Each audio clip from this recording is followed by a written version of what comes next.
Doctor புரட்சி தலைவர் எம்ஜிஆர், புரட்சி தலைவி அம்மா அவர்களை வணங்கி இன்றைக்கு எங்கள் தியாகத்தாய் சின்னம்மா அவர்கள் கட்சியை ஆரம்பித்த உடனேயே எங்களுக்கு எல்லாம் ரொம்ப சந்தோஷமாக இருக்கின்றது. நாங்க மட்டுமல்லாது நாட்டு மக்கள் அனைவரும் சந்தோஷமாக இருக்கின்றார்கள்.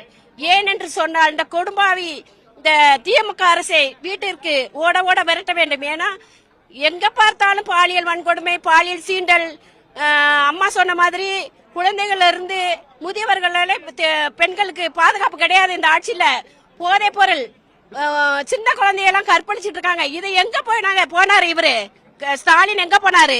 அவருக்கு வேண்டியது பணமும் அவங்க குடும்பத்துக்குள்ள பதவியும் தான். இத மக்களை பத்தி சிந்திக்கவே இல்லை. எங்கள் சின்னம்மா அவர்கள் வந்தால் மக்களுக்காகவே நான் என்று வாழ்ந்த எங்க புரட்சி தலைவி அம்மா ஆட்சியை மீண்டும் கொண்டு வருவார்கள்.